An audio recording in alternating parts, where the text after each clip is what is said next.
कल्याण हो। हम सुनने वाले नहीं प्रभु जी, तेरे वचन पर हम मनन करके और तेरे वचन पर चले और वचन के अनुसार जीवन बिताए। ये वचन हमारे जीवन में आत्मिक उन्नति में बहुत एक लाभ का कारण बने और आपकी महिमा के लिए हो। ये प्रभु सारे इस सभा को और प्रभु जी आपके दास को और सुनने वाले सब परिवारों को तेरे हाथों में सौंपते हैं। ये छोटी-सी विनती प्रार्थना हमारे शीघ्र आने वाले उद्धारकर्ता प्रभु यीशु मसीह के नाम में माँगते हैं, सुन और ग्रहण कर पूजिए। आमीन।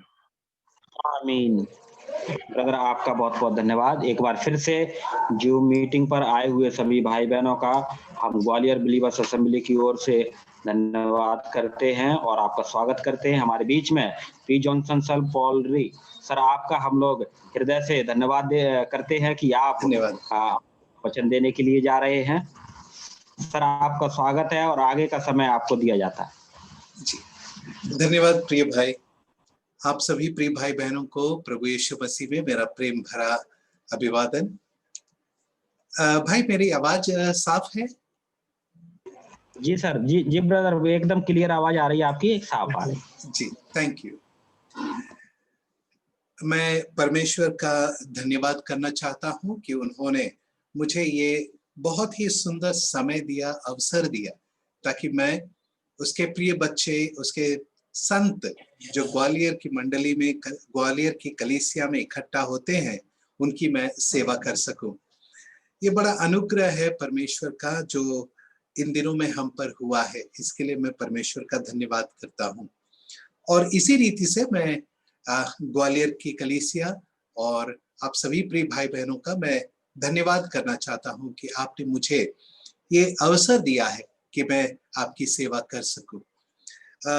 मेरे प्रिय भाई, मेरे प्रिय बहन, इसके पहले कि हम अपने सवाल की ओर बढ़ें, जो आज हमारे मनन का मुद्दा है, एक वचन मैं पढ़ना चाहता हूं और उस वचन के साथ मैं आज शुरू करना चाहता हूं। आइए मेरे साथ पहला कुरिन्ती उसका पहला अध्याय निकालें। पहला कुरिन्ती और उसका पहला अध्याय दूसरा वचन।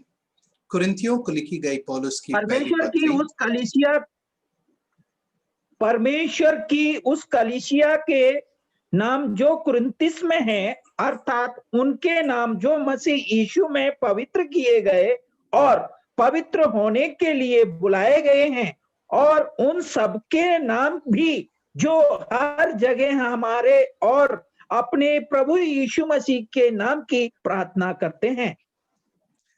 पढ़े गए इस भाग पर परमेश्वर की बहुतायत की आशीष हो। प्रियो, यहाँ पर जब हम पढ़ते हैं, हम इस तरह पढ़ते हैं जैसे हमारे प्रिय भाई ने पढ़ा, परमेश्वर की उस कलीसिया के नाम जो कुरिन्थस में है। यह परमेश्वर की कलीसिया थी जिसे पौलुस ने पत्रिका लिखा, जो कुरिन्थस में थी उस समय। और प्रियो, यह पत्रिकाएं आप और मैं विश्वास करते हैं कि यह हम सभी के लिए है। इसलिए हम यदि यहाँ इस तरह पढ़ें कि परमेश्वर की उस कलीसिया के नाम जो ग्वालियर में है, तो उसमें गलत नहीं है, क्योंकि यह पत्रिका आपके लिए भी है, यह पत्रिका मेरे लिए भी है। पूना में, देहरोड में जहां मैं रहता हूं, यहाँ की जो कलीसिया है उसके लिए भी यह पत्रिका है। अब इस कलीसिया के विषय में हम क्या पढ़ते हैं? अर्थात उनके नाम जो मसीह यीशु में पवित्र किए गए हैं। यह भूतकाल की बात है, अर्थात वर्तमान में हम पवित्र हैं। In present tense we are saints. We were sinners but now we are saints. हम पापी थे, लेकिन अब परमेश्वर ने हमें प्रभु यीशु मसीह में पवित्र किया है। हम संत हैं। संत का अर्थ जो पवित्र किए गए हैं। पवित्र किए गए का एक और अर्थ हम जानते हैं कि यह अलग किए गए लोग हैं।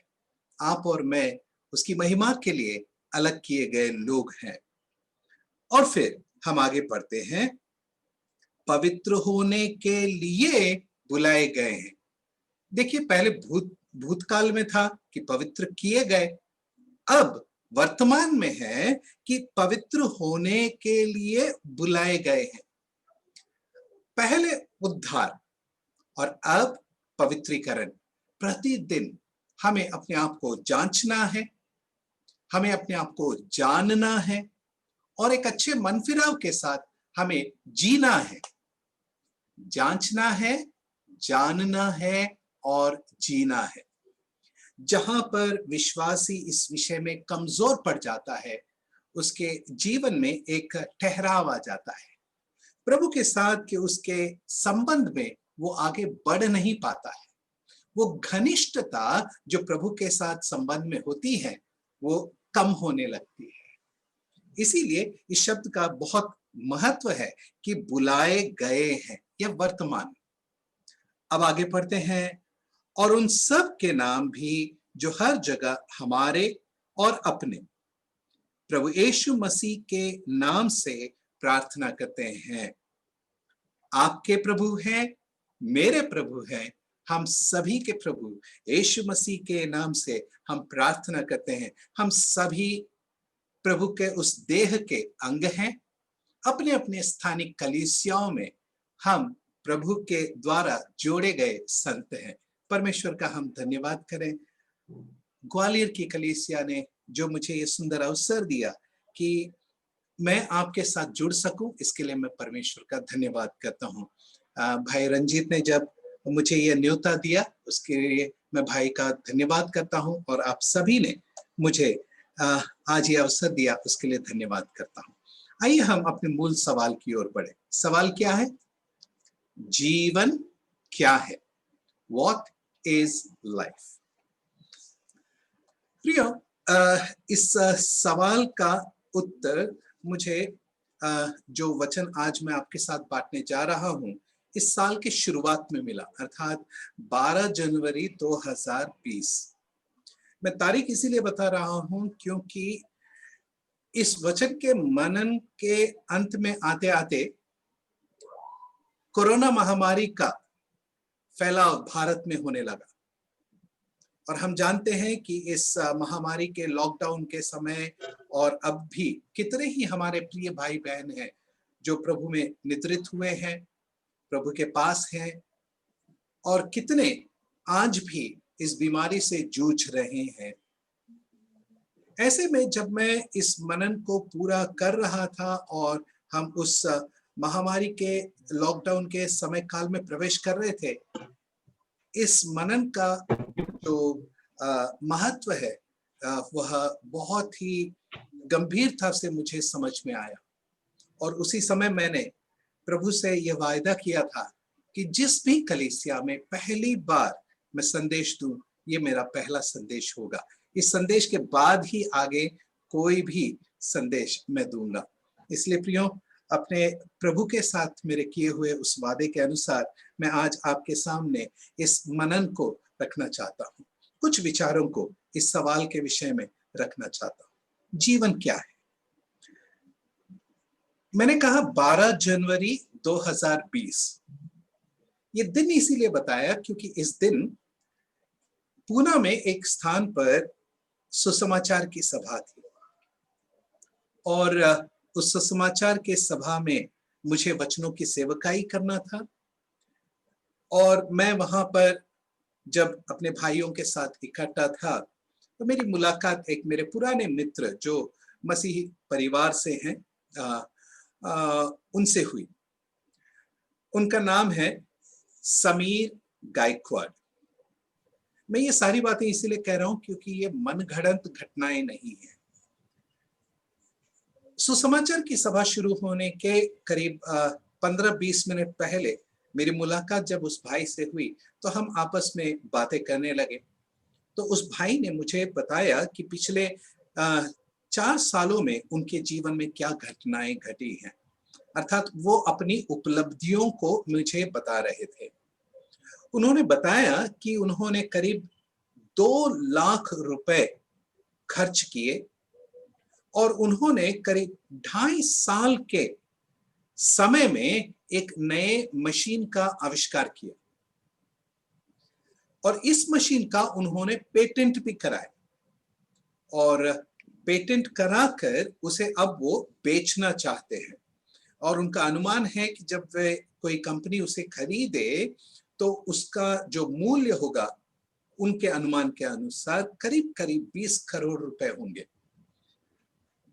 भाई जब उस मशीन के फोटोग्राफ्स मुझे अपने मोबाइल में दिखा रहे थे और उसके काम करने की पद्धति और किस जगह उसका इस्तेमाल होता है, ये सारी बातें बता रहे थे, मैंने उनके आंखों में एक चमक देखा। वो एक घमंड उनके बातों में देखा, उनके आवाज में मैंने वो एक मैंने हासिल किया है उस विषय को देखा। मैं उम्मीद करता हूं आप समझ पा रहे हैं। ऐसे में प्रियो, जब मैं उनके साथ बातें कर ही रहा था, मेरे मन में एक सवाल उठा और तब तक सभा की शुरुआत होने वाली थी। मैं अपने स्थान चला गया। सभा के दौरान वह सवाल मैंने सभी से पूछा। सवाल ये आज भी आपसे पूछ रहा हूं। सवाल ये है, जिस तरह भाई समीर गायकवाड़ अपने बनाए हुए मशीन पर घमंड कर रहे थे, उस पर गर्व कर रहे थे, उसके विषय में इतने उमंग के साथ मुझे बता रहे थे, क्या वह मशीन अपने बनाने वाले पर उतना ही घमंड कर पाएगा, उतना ही गर्व कर पाएगा, उतना ही आनंद अपने बनाने वाले का ले पाएगा? आप जवाब जानते हैं। हाँ मेरे प्रिय भाई बहन, नहीं। क्यों नहीं? ये अब अच्छा सवाल है। इसीलिए नहीं क्योंकि भाई समीर गायकवाड़ उस मशीन में जीवन नहीं डाल सकते थे। भाई समीर गायकवाड़ उस मशीन में जीवन क्यों नहीं डाल सकते थे? क्योंकि जो जीवित है, आप, मैं, सामान्य मनुष्य, वह घमंड कर सकता है, वह गर्व कर सकता है, वो आनंद मना सकता है। लेकिन मशीन जिसमें जीवन नहीं है, वो घमंड नहीं कर सकता, गर्व नहीं कर सकता, आनंद नहीं ले सकता। भाई समीर उसमें जीवन नहीं डाल पाए क्योंकि भाई समीर जीवन का सोता नहीं है। He is not the source of life. भाई समीर के जीवन पर उसका खुद का अधिकार नहीं है, यह अधिकार तो परमेश्वर का है। मेरे प्रिय भाई, मेरे प्रिय बहन, यहां से हमारे विचार एक नई दिशा लेते हैं। जीवन क्या है? जीवन क्या है, इसके दो हमें उत्तर मिलेंगे। एक, आइए मेरे साथ निकालें कोलोसियों को लिखी गई पत्रिका, उसका 3रा अध्याय और 2रा वचन। माफ कीजिए, कोलोसिया 3रा वचन और 4था वचन। क्योंकि तुम तो मर गए और तुम्हारा जीवन मसीह के साथ परमेश्वर में छिपा हुआ है। जब मसीह जो हमारा जीवन है प्रकट होगा, तब तुम भी उसके साथ महिमा सहित प्रकट किए जाओगे। प्रिय भाई, पढ़े गए आपने जो वचन पढ़ा उसके लिए मैं आपका धन्यवाद देता हूं, और पढ़े गए इस बात पर परमेश्वर की बहुतायत की आशीष हो। प्रियो, इन 2 वचनों में हम क्या देखते हैं? तुम तो मर गए और तुम्हारा जीवन मसीह के साथ परमेश्वर में छुपा हुआ है। तुम तो मर गए। देखिए, तुम तो मर गए थे नहीं कहा है, तुम तो मर गए और तुम्हारा जीवन मसीह के साथ परमेश्वर में छुपा हुआ है। मरे हुए का जीवन क्या होगा? फिर हम 4थे वचन में पढ़ते हैं, जब मसीह जो हमारा जीवन है। बाइबल में कई शब्दों की परिभाषा हमें मिल सकती है। जीवन की परिभाषा को सही मायने में यदि समझना हो तो इस 4थे वचन के पहले भाग को पढ़ना है। जीवन की परिभाषा यह है कि मसीह हमारा जीवन है। जीवन कौन है? मसीह जीवन है। मेरे प्रिय भाई, मेरे प्रिय बहन, एफिसियों को लिखी गई पत्रिका 2 अध्याय के पहले वचन में हम इस तरह पढ़ते हैं, उसने तुम्हें भी जिलाया जो अपने अपराधों और पापों के कारण मरे हुए थे। मेरे प्रिय भाई, आप और मैं जो मरे हुए थे, हमें जीवन प्रभु ने दिया। प्रभु ने जीवन क्यों दिया? क्योंकि प्रभु जीवन का सोता है। भाई समीर जीवन नहीं दे सकता था उस मशीन को, क्योंकि जीवन का स्रोत या जीवन का स्रोता गायकवाड़ भाई नहीं है। जीवन का स्रोता प्रभु यीशु मसीह है, इसीलिए उसने हमें जीवन दिया है। और क्योंकि वह स्वयं जीवन है, वह हमारा जीवन है। जीवन कौन है? मसीह जीवन है। प्रियो, आज का सवाल जो है वो है, जीवन क्या है?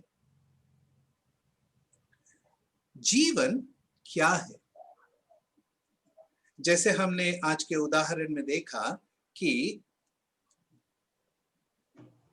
मशीन भाई समीर गायकवाड़ का उस पर घमंड नहीं कर सकता था, उस पर गर्व नहीं कर सकता था, उसका आनंद नहीं ले सकता था, लेकिन भाई समीर तो कर सकता था। अर्थात जिसमें जीवन है वो कुछ कर सकता है, जिसके द्वारा हम जीवन क्या है समझ पाते हैं। अंग्रेजी भाषा के कंसाइज बाइबल डिक्शनरी के अनुसार जीवन की परिभाषा यह है कि life is the one by which creation can enjoy creator. उस बाइबल में जो अंग्रेजी में दिया गया है, उस परिभाषा को मैं हिंदी में भाषांतर करूं तो उसका अर्थ यह होगा कि जीवन वह है जिसके द्वारा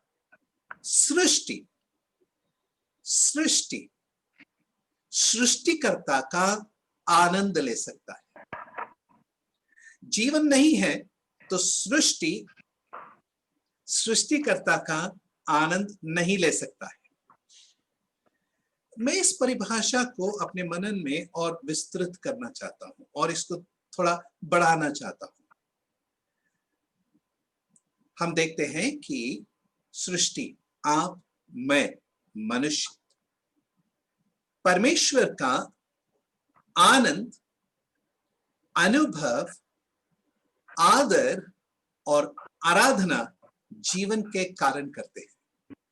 यदि जीवन नहीं है तो हम परमेश्वर का आनंद नहीं ले सकते हैं, परमेश्वर का अनुभव नहीं ले सकते हैं, परमेश्वर का आदर नहीं कर सकते हैं और न ही हम परमेश्वर का आराधना कर सकते हैं। आइए मेरे साथ सभोपदेशक उसका 7वां अध्याय निकालें।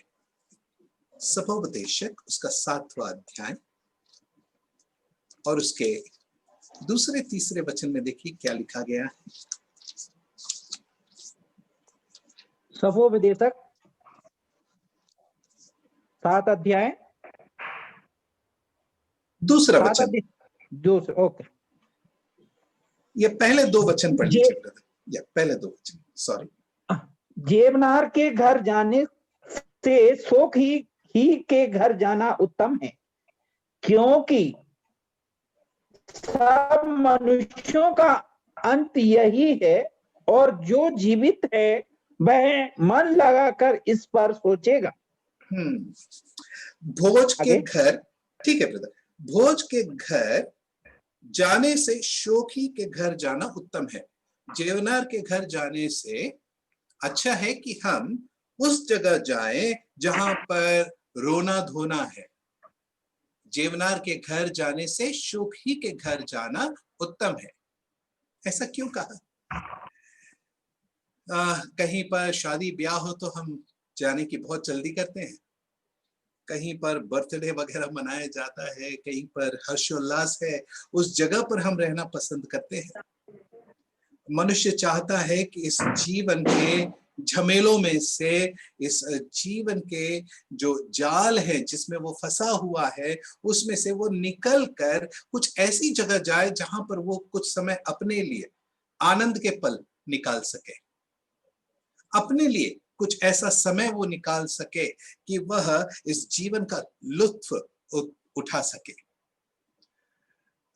मेरे प्रिय भाई, मेरे प्रिय बहन, लेकिन परमेश्वर का वचन कहता है भोजन के घर, आनंद के घर, जेवनार के घर जाने से अच्छा है कि शोक ही के घर जाना। शोक का घर अर्थात उस घर में एक शव है, उस शव के चारों ओर प्रिय लोग हैं, रो रहे हैं। लाजरस की मृत्यु पर जिस तरह से रोना उसके बहनों ने किया और उसके करीबी रिश्तेदारों ने किया, वो हम दृश्य अपने आंखों के सामने ला सकते हैं पवित्र बाइबल में से। और इसी तरह हमारे बीच में से जब हमारे प्रियजन प्रभु में निद्रित होते हैं, प्रभु के पास जाते हैं, तब हम किस तरह शोक मनाते हैं उसे भी हम याद कर सकते हैं। लेकिन यहाँ पर क्या लिखा है? शोकी के घर जाना उत्तम है। क्यों उत्तम है? जब आप उस शोक के घर में जाओगे, वहां पर एक शव पड़ा होगा। वह शव जो वहां पर रखा हुआ है, उसके पास जब एक व्यक्ति खड़ा होगा, उसके सामने स्पष्ट रीति से यह विषय आएगा कि मेरा भी अंत यही है, मेरा भी अंत यही है। अर्थात इस देह को जिसकी अभिलाषाओं में, जिसकी लालसाओं को पूरी करने में हम अपना सब कुछ दांव पर लगाते हैं, इसको छोड़कर हमें जाना है। ये तो मिट्टी है जिसे मिट्टी में मिल जाना है और इसे हमें छोड़कर जाना है। यह हम विचार करेंगे। कौन विचार करेंगे? देखिए वहां पर लिखा है क्योंकि सब मनुष्यों का अंत यही है और जो जीवित है वह मन लगाकर इस पर सोचेगा। किस पर सोचेगा? सब मनुष्यों का अंत यही है। कौन सोचेगा? जो मरा हुआ है वो नहीं सोचेगा, जो जीवित है वह सोचेगा। जो जीवित है वह मन लगाकर सोचेगा कि मेरा भी अंत यही है। मेरे प्रिय भाई, मेरे प्रिय बहन, हम यहाँ पर अपने शारीरिक मृत्यु के विषय में बात कर रहे हैं। समस्या यह है कि हम देखकर चलते हैं, विश्वास से नहीं चलते हैं। जैसे पौलुस ने कुरिन्थियों को लिखते समय कहा कि हम विश्वास से चलते हैं, we walk by faith not by sight. लेकिन क्योंकि हम देह में हैं, हम विश्वास से चलना भूल जाते हैं और हम देखकर चलने लगते हैं। इसीलिए हमारी शारीरिक जरूरतें, सांसारिक जरूरतें प्राथमिकता ले लेती हैं और हमारी आत्मिक जरूरतें वो पीछे रह जाती हैं। ये वो समय है जहां पर हम न केवल अपने शारीरिक जीवन के विषय में, लेकिन अपने आत्मिक जीवन के विषय में भी विचार कर सकते हैं। मेरे प्रिय भाई, मेरे प्रिय बहन, परमेश्वर के वचन में कितना उत्तम बात लिखा गया है कि जो जीवित है वह मन लगाकर इस पर सोचेगा।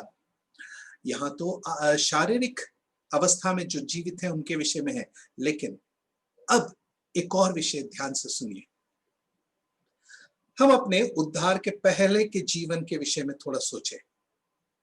हम तो अपने अपराधों और पापों के कारण उस समय मरे हुए थे। मरा हुआ क्या कभी जीवन के विषय में सोचेगा? नहीं ना प्रियो। हाँ, उद्धार के पहले हमारा ध्यान कभी भी, हमारा मन कभी भी जीवन की ओर नहीं था। हमने जीवन के विषय में कभी भी गंभीरता के साथ, हम अपने आत्मिक जीवन हो या संसारिक शारीरिक जीवन हो, इसके विषय में कभी भी हमने मन लगाकर नहीं सोचा। लेकिन जिस दिन हमने सुसमाचार सुना, जिस दिन परमेश्वर के वचन ने हमारे हृदय में कार्य किया, जिस दिन परमेश्वर के आत्मा ने हमारे हृदय को छेदा, हम प्रभु के सामने गिर पड़े, हमने प्रभु को स्वीकार किया, अपने पापों का अंगीकार किया, पाप क्षमा मांगा। जिस दिन हमने उद्धार पाया, उस दिन से हम जीवन के विषय में सोचने लगे हैं। क्यों? क्योंकि उस वक्त से हमारा आत्मिक जीवन की यात्रा शुरू हुई। उसके पहले तो हम मरे हुए थे, लेकिन जिस दिन हमने प्रभु को अपना उद्धारकर्ता ग्रहण किया, उस दिन हम परमेश्वर के संतान बन गए, उस दिन हम ज्योति के संतान बन गए। उस दिन प्रभु ने जब हमें जिलाया, हम जीवित हुए हैं। जीवित ही है जो इस विषय पर मनन करेगा, अपने जीवन के विषय पर मनन करेगा। मेरे प्रिय भाई, मेरे प्रिय बहन, जीवन क्या है? जीवन वह है जिसके द्वारा सृष्टि, आप और मैं, सृष्टि, कौन सी सृष्टि? नई सृष्टि। उद्धार पाए हुए विश्वासी नई सृष्टि है। सृष्टि परमेश्वर का आनंद ले सकता है, अनुभव ले सकता है, परमेश्वर का आदर कर सकता है और परमेश्वर का आराधना कर सकता है। जीवन ना हो तो हम ये नहीं कर सकते हैं। इन 4 विषयों पर आज थोड़ा सा समय बिताकर हम थोड़ा समय बिताना चाहेंगे। ये 4 विषय जो हैं ये पायदानों की तरह है। They are steps. एक एक पायदान पर चढ़कर हम अगले पायदान की ओर बढ़ते हैं। छोटे बच्चे होते हैं जो पहले पायदान से चौथी पायदान पर उछल कर जाना चाहते हैं। विश्वासी जीवन में ऐसा नहीं चलेगा, है ना? हमें हर एक पायदान पर चढ़ते हुए आगे बढ़ना है। अर्थात पहली पायदान या सीढ़ी का पहला जगह जहां हम पैर रखते हैं वो है परमेश्वर का आनंद लेना, और आखिरी पायदान जो है, सबसे ऊपर जो है, वो है परमेश्वर का आराधना करना। हर एक कदम पे हम ऊपर बढ़ रहे हैं। आइए प्रियो, कैसे हम ऊपर बढ़ रहे हैं इसे देखने का, इसे समझने का आज प्रयास करेंगे। सबसे पहला पायदान क्या है? जीवन के द्वारा एक विश्वासी अविश्वासी नहीं कर सकता है। जीवन के द्वारा विश्वासी परमेश्वर का आनंद ले सकता है। मेरे प्रिय भाई, मेरे प्रिय बहन, आइए मेरे साथ 51वें भजन के 12वें वचन को पढ़ें। 51वां भजन और उसका 12वां वचन।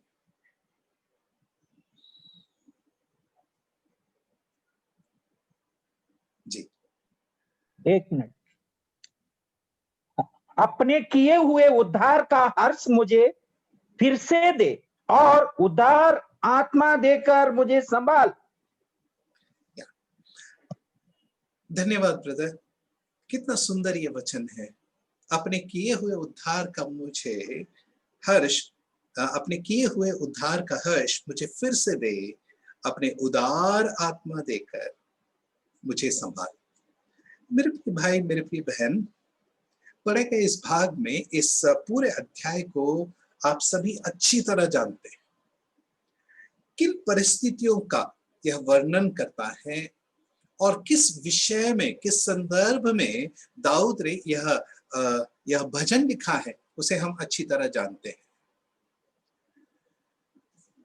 उस दिन दाऊद अपने सिंहासन पर बैठा हुआ था।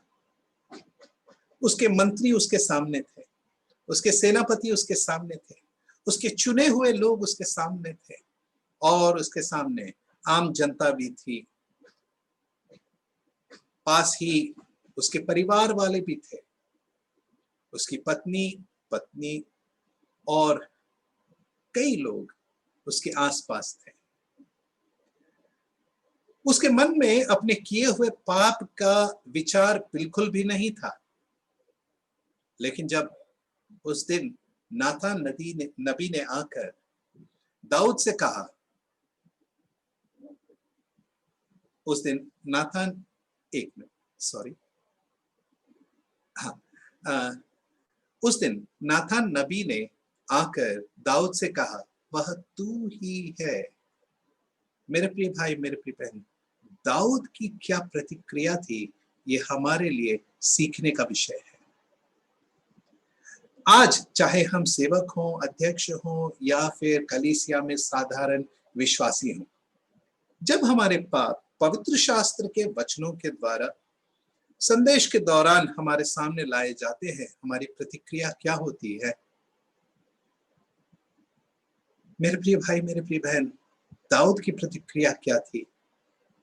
अपने सारे मंत्रियों के सामने, अपने सारे सेनापतियों के सामने, सेना के सामने, प्रियजनों के सामने, आम जनता के सामने दाऊद भूमि पर घुटनों पर गिर पड़ा, रो रो कर पाप क्षमा के लिए परमेश्वर से विनती करने लगा। मेरे प्रिय भाई, मेरे प्रिय बहन, उस समय का विचार करते हुए दाऊद ने यह भजन लिखा है और क्या कहता है? अपने किए हुए उद्धार का हर्ष मुझे फिर से दे। आपका ध्यान यहां पर एक शब्द की ओर खींचना चाहूंगा, फिर। इसका अर्थ क्या है? फिर से दे। इसका अर्थ यह है कि जब दाऊद उस सिंहासन पर बैठा हुआ था, नाथन नबी के आने से पहले संसार की दृष्टि में वो बहुत ही उत्तम जीवन जीने वाला व्यक्ति होगा, उसके लिए कोई कमी घटी नहीं होगी। लेकिन प्रियो,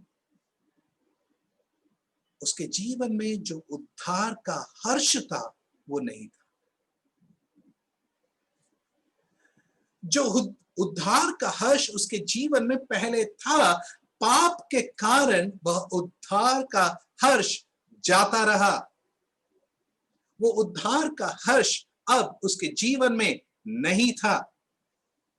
और जब उसने प्रार्थना करना शुरू किया, जब उसने अपने पापों के लिए क्षमा मांगना शुरू किया, उसने क्या कहा है? उसने कहा, हे परमेश्वर, अपने किए हुए उद्धार का हर्ष मुझे फिर से दे, मुझे लौटा दे। Restore unto me unto the joy of thy salvation।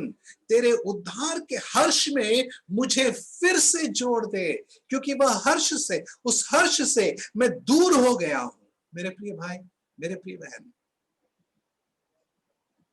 उद्धार का हर्ष यह पहली पायदान है।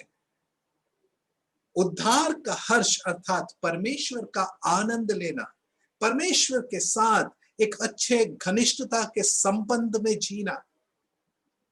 और जब व्यक्ति, एक विश्वासी पाप करता है, वह अपने इस उद्धार के हर्ष से दूर हो जाता है। देखिए, मैं यहाँ पर विश्वासी की ही चर्चा कर सकता हूं, क्योंकि हमने शुरुआत में ही देखा है कि विश्वासी अपने जीवन के विषय में सोचेगा। क्यों? क्योंकि वो जीवित है। अपने पापों और अपराधों के कारण जो मरा हुआ है, जिसका उद्धार नहीं हुआ है, वो तो इस विषय में सोच ही नहीं सकता। एक विश्वासी, एक उद्धार पाया हुआ विश्वासी इस विषय पर सोच सकता है। कब सोचेगा? जब पाप उसके जीवन में होगा और उस पाप के कारण जब उसके उद्धार का हर्ष से अलगाव हो जाएगा, उसके जीवन में वह उद्धार का हर्ष नहीं मना पाएगा। उस समय वह अपने जीवन में प्रार्थना करेगा, हे परमेश्वर, मुझे अपने किए हुए उद्धार के हर्ष में मुझे फिर से जोड़ दे, वह हर्ष मुझे फिर से दे दे। Restore unto me the joy of thy salvation। मेरे प्रिय भाई, मेरे प्रिय बहन, सुसमाचार हम अविश्वासियों के लिए समझते हैं। हम सोचते हैं कि सुसमाचार कलीसिया के बाहर की सेवकाई है, ये सही है, लेकिन सुसमाचार कलीसिया के अंदर की भी सेवकाई है। हम में से कई विश्वासी पाप को अपने जीवन में जगह देकर उस हर्ष से अलग हो जाते हैं। सुसमाचार के द्वारा ही वह विश्वासी उस हर्ष में जोड़ा जा सकता है। यहां उसके लिए सुसमाचार पवित्रीकरण में आने का, उस हर्ष में दोबारा जुड़ने का अच्छा समाचार है। मेरे प्रिय भाई, मेरे प्रिय बहन, मैं बहुत गंभीरता से विश्वास करता हूं कि विश्वासियों को भी सुसमाचार सुनना चाहिए, क्योंकि जब हम सुसमाचार की सभाओं में होते हैं, हम जो विश्वासी हैं, कई बार सुसमाचार सुनते नहीं हैं। हमारा ध्यान पूरा उन अविश्वासियों की ओर होता है जो सुसमाचार सुन रहे हैं। हम उनकी प्रतिक्रियाओं को देखते रहते हैं, क्या वो विश्वास करेगा, क्या वो आज प्रभु को ग्रहण करेगा। मेरे प्रिय भाई, मेरे प्रिय बहन, वह समय हमारे लिए भी है। हमारे जीवन में कोई ठहराव आ गया, कहीं हम पीछे पड़ गए हैं, तो ये सुसमाचार के वचन हमें प्रभु के द्वारा दिए गए उस उद्धार के हर्ष में दोबारा जोड़ेंगे। परमेश्वर हमारी सहायता करे। मेरे प्रिय भाई, मेरे प्रिय बहन, पहला पायदान है the joy of salvation leads to the joy in Lord. उद्धार के हर्ष हमें परमेश्वर में आनंद मनाना सिखाता है। दूसरा पायदान क्या है? दूसरा पायदान परमेश्वर का अनुभव लेना। परमेश्वर का अनुभव लेना। हम परमेश्वर का अनुभव कैसे ले सकते हैं? परमेश्वर का आनंद हम उसके किए हुए उद्धार के हर्ष में जुड़कर कर सकते हैं। अब दूसरा सवाल है, परमेश्वर का अनुभव कैसे ले सकते हैं? कई तरह से अलग अलग रीति से हम सुनते रहते हैं कि कैसे हम परमेश्वर का अनुभव लेते हैं। कई बार हम सुनते हैं कि परमेश्वर ने मुझे चंगाई दी। चंगाई एक तरह से वे अपने परमेश्वर का अनुभव बताते हैं। कई बार हम जो अपने पदवी में उन्नति पाते हैं, उससे हम परमेश्वर का अनुभव कहकर परमेश्वर का अनुभव समझकर हम उसका बयान करते हैं। मेरे प्रिय भाई, मेरे प्रिय बहन, मेरे मनन के दौरान एक विषय, आप इससे और भी आगे बढ़ सकते हैं, लेकिन एक विषय जिस पर मेरा ध्यान बना रहा, वह था विश्वासी के जीवन में पाप। परमेश्वर का अनुभव हम पाप क्षमा के द्वारा पाते हैं। मेरे प्रिय भाई, मेरे प्रिय बहन, एक विश्वासी जब अपने आप को जांचता है, परखता है, तो हमेशा यही पाएगा कि वह परमेश्वर की धार्मिकता से कुछ कम है और वह उस स्तर को पहुंचने के लिए परमेश्वर से प्रार्थना करेगा। पवित्रीकरण के लिए अपने आप को वह समर्पित करेगा और जब वह पवित्रीकरण के लिए परमेश्वर के सामने अपने आप को समर्पित करेगा, तब पवित्रीकरण के द्वारा वह परमेश्वर का अनुभव ले पाएगा। सैल्वेशन एंड सैंक्टिफिकेशन, उद्धार और पवित्रीकरण, यह दो बहुत ही जरूरी पहलू हैं। उद्धार के द्वारा हम नया जन्म पाते हैं, हम जीवन पाते हैं। पवित्रीकरण के द्वारा हम उस जीवन में आगे बढ़ते हैं। दूध पीते बच्चों की तरह नहीं रहते हैं, हम आगे बढ़ते हैं। प्रभु के पहचान में, प्रभु के अनुग्रह में हम बढ़ते हैं। दूसरा पत्रस के 3 अध्याय के 18 वचन में, जब दूसरा पत्रस के पत्रिका को पत्रस समाप्त कर रहा है, उस समय आखिरी संदेश जो कलीसिया के विश्वासियों को पत्रस लिखकर कह रहा है, क्या कहता है? देखिए, दूसरा पत्रस 3 अध्याय 18 वचन।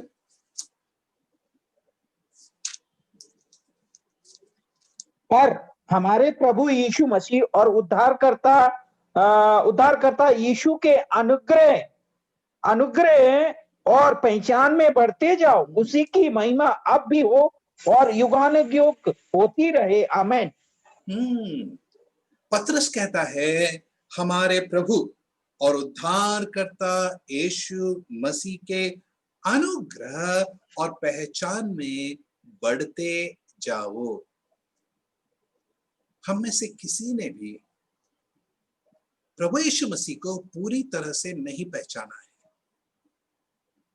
प्रभु यीशु मसीह को पहचानने में अब भी हम कम पाए गए।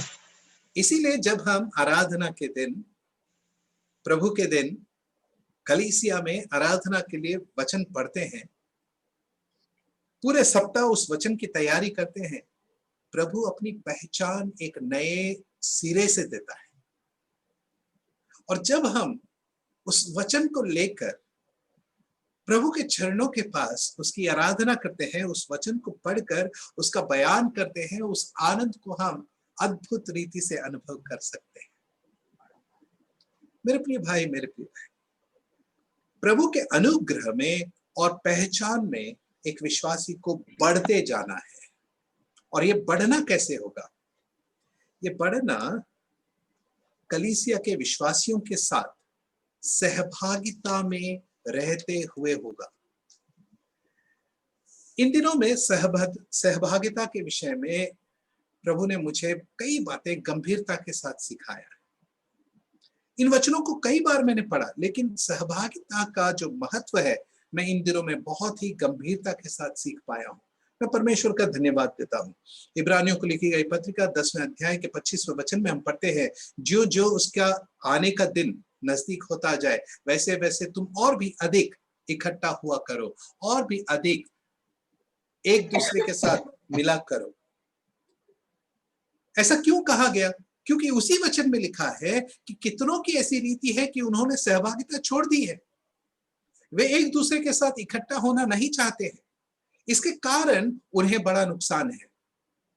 जो सहभागिता में बने रहते हैं वे प्रभु के अनुग्रह और पहचान में बढ़ते रहते हैं, क्योंकि वे पवित्रीकरण में प्रतिदिन अपने आप को नया पाते हैं। Every day they renew themselves in fellowship. पहले यूहन्ना के पहले अध्याय के शुरुआती वचनों में ही हम पढ़ते हैं कि हमारी यह सहभागिता परमेश्वर के साथ है, परमेश्वर के पुत्र प्रभु यीशु मसीह के साथ है। और जब हम अपनी सहभागिता परमेश्वर के साथ और परमेश्वर के पुत्र प्रभु यीशु मसीह के साथ बनाए रखते हैं, वहां हम प्रतिदिन अंश अंश करके प्रभु यीशु मसीह के स्वरूप में बदलते जाते हैं। एक नयापन हमारे जीवन में आता है। रोमियो को लिखी गई पत्रिका के 6वें अध्याय के अनुसार हम नए जीवन की चाल चलने लगते हैं। दिन प्रतिदिन एक बदलाव हम में आता है। मेरे प्रिय भाई, मेरे प्रिय बहन, यह सहभागिता के कारण ही है।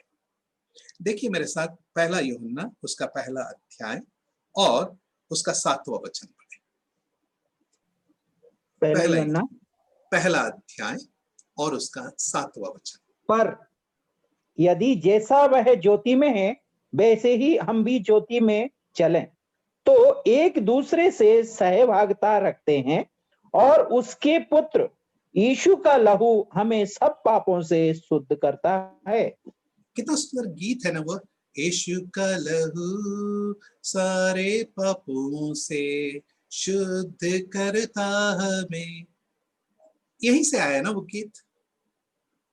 लेकिन यहां पर यदि आप ध्यान दें इस पूरे वचन को, तो हम यहां पर 4 बातों को देखते हैं। सबसे पहला 7वें वचन में, जैसा वह ज्योति में है, अर्थात प्रभु यीशु मसीह ज्योति है। उसने जो देह धारण होकर अपना जीवन हमें दिखाया है, वो उसके विषय में हम पढ़ते हैं कि जैसा वह ज्योति में है, वह ज्योति है, वह जैसा ज्योति में है। पहला विषय। दूसरा, वैसे ही हम भी ज्योति में चलें, अर्थात वैसे ही हम भी उसके साथ सहभागिता में रहें। जैसा चाल चलन प्रभु यीशु मसीह का था, वैसा चाल चलन हमारा भी हो। कैसा चाल चलन? फिलिपियों को लिखी गई पत्रिका 2 अध्याय में 6वें वचन से लेकर 11वें वचन तक जो है उसे हम पढ़ सकते हैं। हम उसे आराधना के दौरान कई बार पढ़ते हैं। लेकिन क्यों उन वचनों को लिखे जाने का एक बहुत जरूरी मुद्दा यह है, उन वचनों का लिखा जाना, उसके पीछे कारण यह है कि आपका और मेरा मन मसीह के जैसा हो। आप और मैं मसीह का चाल चले, मसीह के जीवन के अनुसार अपना चाल चलन हमारा हो। प्रियो, इस वचन में हम पढ़ते हैं, जैसा वह ज्योति में है प्रभु यीशु मसीह, वैसे ही हम भी ज्योति में चले, वैसे ही हम भी ज्योति में चले, अर्थात प्रभु यीशु मसीह के साथ हमारी सहभागिता होगी।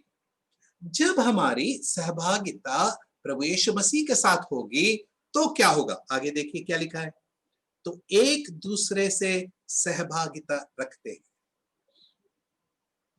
जो विश्वासियों के साथ सहभागिता नहीं रखना चाहते हैं, उसका एक बहुत बड़ा कारण यह है कि उसकी सहभागिता प्रभु के साथ नहीं है। जो प्रभु के साथ सहभागिता रखता है, प्रभु का जैसा वह मन भी रखता है, और जब वो प्रभु के साथ रहते हुए प्रभु का मन रखता है, अपने भाइयों को वह अपने से बेहतर समझता है, और जो भाई पाप करते हैं उन्हें वह क्षमा भी करता है। जैसा प्रभु ने हमसे प्रेम किया है, वैसे ही हम भी एक दूसरे से प्रेम कर पाते हैं। हम नहीं करेंगे, हम मनुष्य है ना। मनुष्य का वो अहम, घमंड, स्वयं को प्राथमिकता देना, वो सब पहले आ जाता है। लेकिन जब प्रभु का मन हम में हो, तब हम अपने भाइयों से, बहनों से प्रेम कर पाएंगे, अपने से बेहतर उन्हें समझ पाएंगे। सहभागिता इसीलिए टूटती है भाइयों के साथ, बहनों के साथ, क्योंकि प्रभु के साथ जो हमारी सहभागिता है उसमें गड़बड़ी है। आगे देखिए क्या लिखा है। और उसके पुत्र यीशु का लहू हमें सब पापों से शुद्ध करता है। और कहने का अर्थ क्या है? जब हम एक दूसरे के साथ सहभागिता में रहते हैं, देखिए कैसा, प्रभु ज्योति है, प्रभु में हम बने हैं, और प्रभु में हमारा संबंध है, इसीलिए हम अपने भाई बहनों के साथ सहभागिता में रहते हैं। जब हम कलीसिया में सहभागिता के साथ रहते हैं, और यीशु का लहू, उसके पुत्र यीशु का लहू हमें सब पापों से शुद्ध करता है। सहभागिता का एक सबसे बड़ा फायदा यह है कि हमारे पाप उजागर होते हैं। जो सहभागिता में नहीं रहते हैं, उनके पाप कभी भी उन्हें समझ में नहीं आएंगे, उनके सामने प्रस्तुत भी नहीं होंगे, क्योंकि सहभागिता से हटकर वहां पर अहम आ जाता है। जब हम सहभागिता में रहते हैं, प्रभु का मन हम में होता है।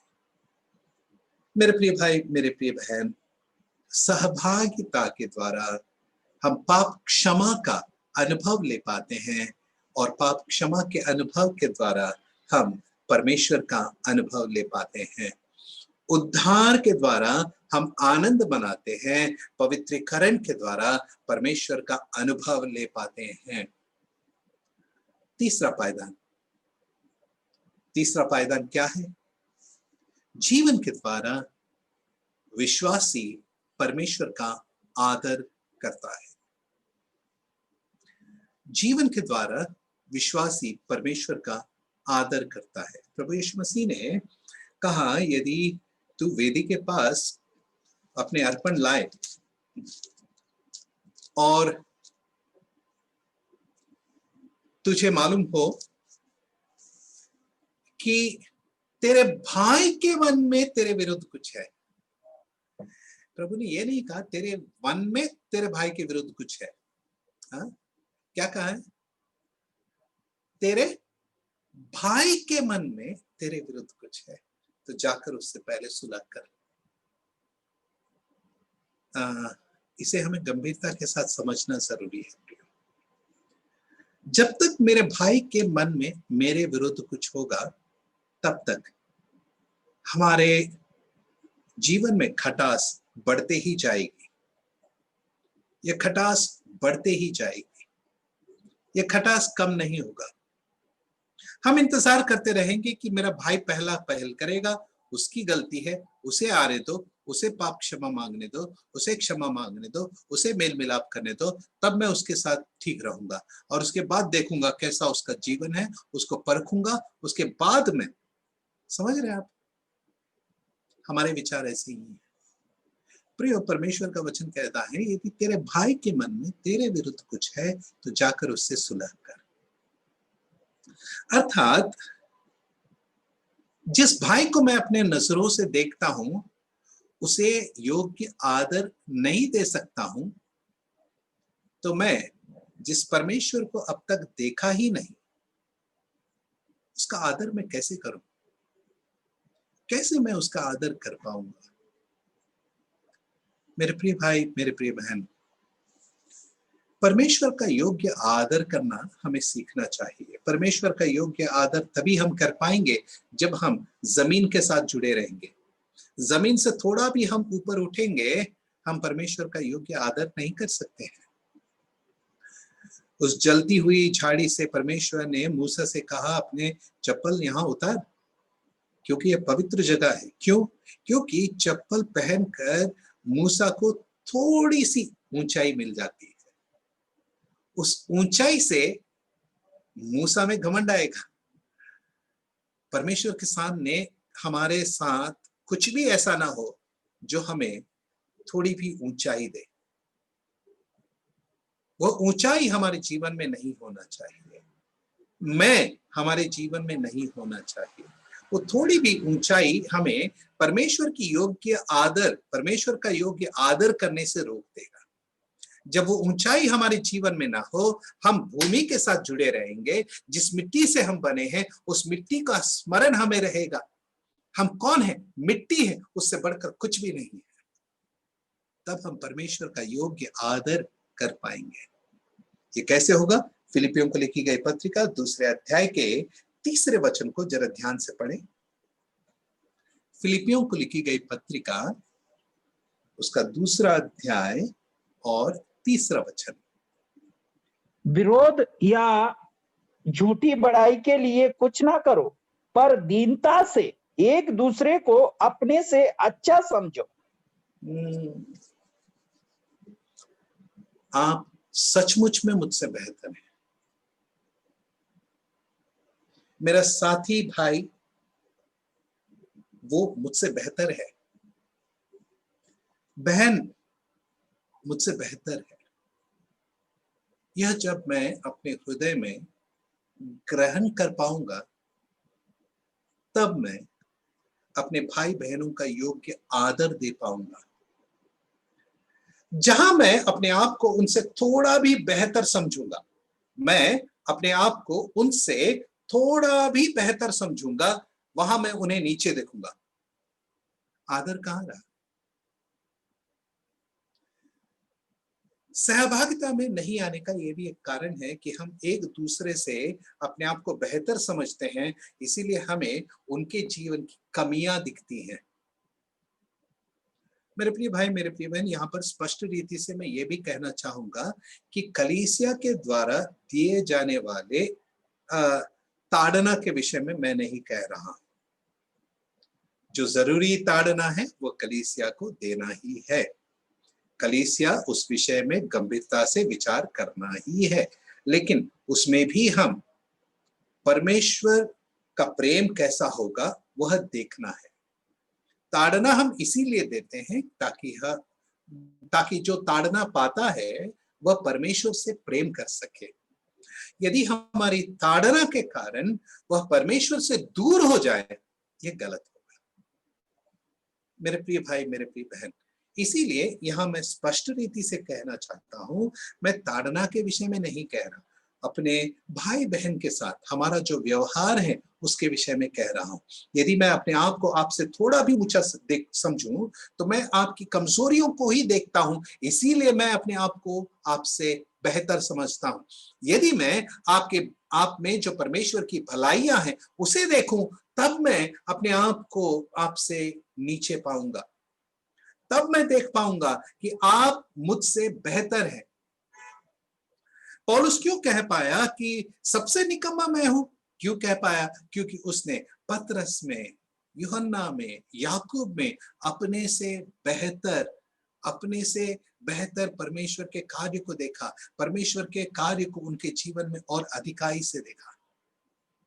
मेरे प्रिय भाई, मेरे प्रिय बहन, हाँ, पतरस को पौलुस डांटता है, उसे हम गलातियों में लिखी गई पत्रिका में पढ़ते हैं, लेकिन वही पतरस पौलुस के विषय में दूसरे पतरस के 3 अध्याय के मेरे ख्याल से 15 वचन में कहता है, प्रिय भाई पौलुस।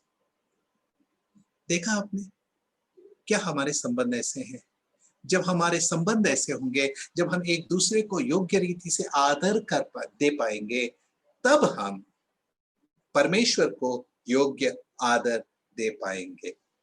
आखिरी पड़ाव, पहले तो अपना उद्धार के हर्ष में बने रहना, उसके बाद परमेश्वर का अनुभव लेना, उसके बाद परमेश्वर का आदर करना। जब हम परमेश्वर का योग्य रीति से आदर करना सीखते हैं, तभी हम परमेश्वर की योग्य रीति से आराधना करना सीखते हैं। मेरे प्रिय भाई, मेरे प्रिय बहन, कई बार हमारे आराधना में भी एक ठहराव है। कई बार हम देखते हैं कि हमारे आराधना में एक आत्मिक उन्नति नहीं है। ये आत्मिक उन्नति क्यों नहीं है? क्योंकि हम उस पूरे सप्ताह में प्रभु के पहचान में बढ़ नहीं पाए हैं। प्रभु के साथ प्रभु का हमने आनंद नहीं लिया उस पूरे सप्ताह। प्रभु का अनुभव नहीं ले पाए हैं, प्रभु का आदर नहीं कर पाए हैं। जहां आदर ना हो वहां आराधना कैसे होगा? शैतान ने प्रभु यीशु मसीह को परखते समय क्या कहा? आइए हम मत्ती रचित सुसमाचार के 4 अध्याय में जाएं और उसके 10वें वचन में क्या लिखा है पढ़ें। 9 और 10 पढ़ेंगे। मत्ती रचित सुसमाचार उसका 4 अध्याय 9 और 10 जी। उसने उससे कहा कि यदि तू गिरकर मुझे प्रणाम करे तो मैं यह सब कुछ तुझे दे दूंगा। तब यीशु ने उससे कहा, हे शैतान, दूर हो जा, क्योंकि लिखा है कि तू प्रभु अपने परमेश्वर को प्रणाम कर और केवल उसी की उपासना कर। देखिए, शैतान प्रभु यीशु मसीह से कहता है, यदि तू गिरकर मुझे प्रणाम करे। क्या शैतान को मालूम नहीं है कि उसके सामने जो है, जिसे वो परख रहा है, वो परमेश्वर पुत्र है? जानता है। इसीलिए तो हेरोद के दिनों में उसने सभी 2 वर्ष और उसके कम के बच्चों को मरवा डालना चाहा। वो जानता है कि उसके सामने जो है वो परमेश्वर पुत्र है। जो परमेश्वर पुत्र है उसके सामने इसे झुकना है कि किसे वहां पर झुकना है? यहां शैतान परमेश्वर के उपस्थिति के हर्ष से दूर है, निकाल दिया गया है, क्योंकि उसके जीवन में, उसके मन में पाप था। परमेश्वर की उपस्थिति का हर्ष उसमें नहीं है। परमेश्वर के उपस्थिति में परमेश्वर का अनुभव उसमें नहीं है। परमेश्वर का आदर भी नहीं जानता है। और जहां परमेश्वर का आदर नहीं है वहां क्या होगा? शैतान का कार्य देखिए, वो परमेश्वर पुत्र से कहता है, तू गिरकर मुझे प्रणाम कर। रोमियो को लिखी गई पत्रिका 1 अध्याय में जब हम आते हैं, और 1-2 मिनट लेकर आज के वचन को, आज के मनन को यहां समाप्त करूंगा। रोमियो को लिखी गई पत्रिका उसके 1 अध्याय में जब हम आते हैं, तब हम मनुष्य के कार्यों को देखते हैं। मनुष्य अपने आप को बुद्धिमान जताकर क्या कर रहा है? वह अपने आप को बुद्धिमान जताता है। और देखिए 20वें वचन से लेकर 23वें वचन तक जब हम पढ़ते हैं, उसके अनदेखे गुण अर्थात सनातन सामर्थ और परमेश्वरत्व जगत की सृष्टि के समय से उसके कामों के द्वारा देखने में आते हैं, यहां तक कि वे निरुत्तर हैं। इस कारण कि परमेश्वर को जानने पर भी उन्होंने परमेश्वर के योग्य बढ़ाई और धन्यवाद न किया, परंतु व्यर्थ विचार करने लगे, यहां तक कि उनका निर्बुद्धि मन अंधेरा हो गया। जहां परमेश्वर को योग्य बढ़ाई देना, आदर देना नहीं है, वहां वो क्या कर रहे हैं? वो निर्बुद्धि मन उनका अंधेरा हो गया है, व्यर्थ विचार करने लगे हैं, पेड़ों को, चट्टानों को, चौपाइयों को, मनुष्य को उन्होंने ईश्वर मानकर उसकी आराधना शुरू कर दी है। देख रहे हैं प्रियो, कितना गंभीर वचन है। परमेश्वर का आराधना हम तभी कर पाएंगे जब हम उसको योग्य आदर दे पाएंगे। योग्य आदर देना हमें आना चाहिए, तभी हम उसकी आराधना योग्य रीति से कर पाएंगे। प्रभु यीशु मसीह ने स्पष्ट रीति से कहा, तब यीशु ने उससे कहा, हे शैतान दूर हो जा, हे शैतान दूर हो जा। कई बार विश्वासियों के मन में शैतान के वचन काम करते हैं। शैतान कानों में फुसफुसाता है और उसके कारण विश्वासी के मन में जो पाप आता है या विश्वासी के मन में अपने भाइयों के प्रति अनादर आता है, उसके कारण परमेश्वर का वो योग्य आदर नहीं कर पाता है। ऐसे में प्रभु के इन वचनों को हमें स्मरण करना है। शैतान, उसके विचार, उसके झूठ से हमें दूर रहना है। प्रभु यीशु मसीह कहते हैं, हे शैतान दूर हो जा, क्योंकि लिखा है, तू प्रभु अपने परमेश्वर को प्रणाम कर और केवल उसी की उपासना कर।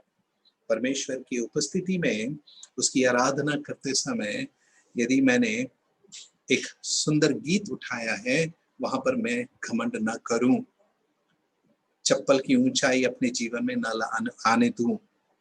यदि मैंने परमेश्वर की उपस्थिति में उसकी आराधना के दौरान एक वचन के द्वारा बहुत सुंदर स्पष्टीकरण किया और सभा के बाद भाइयों ने आकर कहा सुंदर, अति सुंदर, वहां पर फिर वो ऊंचाई मेरे जीवन में न आए। जहां पर वह ऊंचाई के लिए हम काम करेंगे, मेरे प्रिय भाई, मेरे प्रिय बहन, इस बात को हम याद रखें, जहां हम उस ऊंचाई के लिए काम करेंगे, प्रतिफल हमें वही मिल जाएगा। यदि मैं भाइयों की प्रशंसा चाहता हूं, भाई मेरे लिए ताली बजाएंगे, प्रशंसा मुझे मिल जाएगी, लेकिन गुप्त में जो देखता है परमेश्वर, वह मुझे प्रतिफल नहीं देगा। मेरे प्रिय भाई, मेरे प्रिय बहन, इन चेतावनियों के साथ, इन प्रोत्साहन के वचनों के साथ जीवन का हम योग्य रीति से अर्थ समझते हुए प्रभु के अनुग्रह और पहचान में बढ़ते रहें, यही मैं प्रार्थना और विनती करता हूं। मेरे प्रिय भाई, मेरे प्रिय बहन, जीवन क्या है? जीवन के द्वारा सृष्टिकर्ता का आनंद ले सकता है, अनुभव ले सकता है, आदर कर सकता है, आराधना कर सकता है। इन विचारों को आपके साथ बांटने के लिए परमेश्वर ने जो मुझे समय दिया, मुझे अवसर दिया, मुझे मौका दिया, उसके लिए मैं परमेश्वर